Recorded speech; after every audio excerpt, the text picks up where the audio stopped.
In this video, we're going to use the Dependency Map function in Rainbow Analyst to illuminate the flow of logic in our example spreadsheet. In a moment, we're going to create a dependency map for this main worksheet. But first, we're going over to the Notes worksheet to illustrate the concept of dependencies with this very simple calculation that adds up the different types of dependencies in the main worksheet.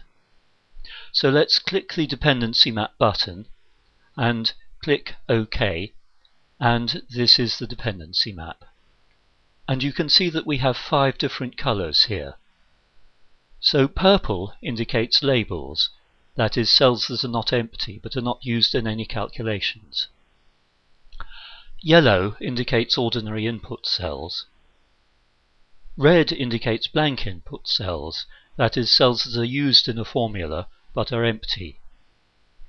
So cell B10 is shown as a blank input because it is referenced in this sum calculation in B14. And cell B14 is shown in blue because it is an output calculation, a final result that is not used in any further calculations. Cell B9, on the other hand, is shown in green because it is an intermediate working, a result that is used in the further calculation we've just looked at in cell B14. To see a list of all these and other colors, you can click the Color Chart button. And if you're not sure what the color is in a particular cell, you can click the Find Colors button. But to give ourselves a permanent reminder of what the different colors mean, we can use the Map Risks function to produce a dependency map with a comment on each cell. And this is what we're going to do now with our main ISP sheet.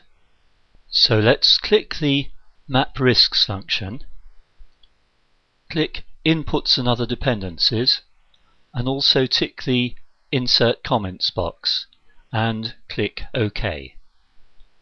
And in a few moments this will produce a dependency map just like the Dependency Map function, but with a comment for each cell showing what the color means. So what do the colors tell us about what's going on in this spreadsheet? Well, the first thing is that we can now see where the input assumptions are, which was not at all clear in the original spreadsheet. And secondly, we can already notice some possible errors. This blank input cell looks out of place, and if we look at the first calculation underneath it, we can see that it should be referring to cell C10 rather than D9.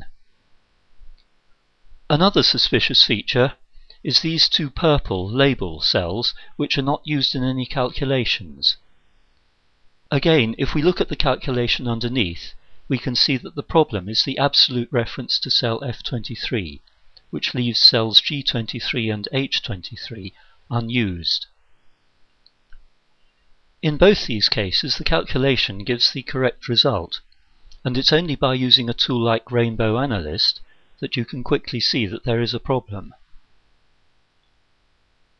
And in the next video we will see that there's a lot more that you can do with Rainbow's Map Risks function.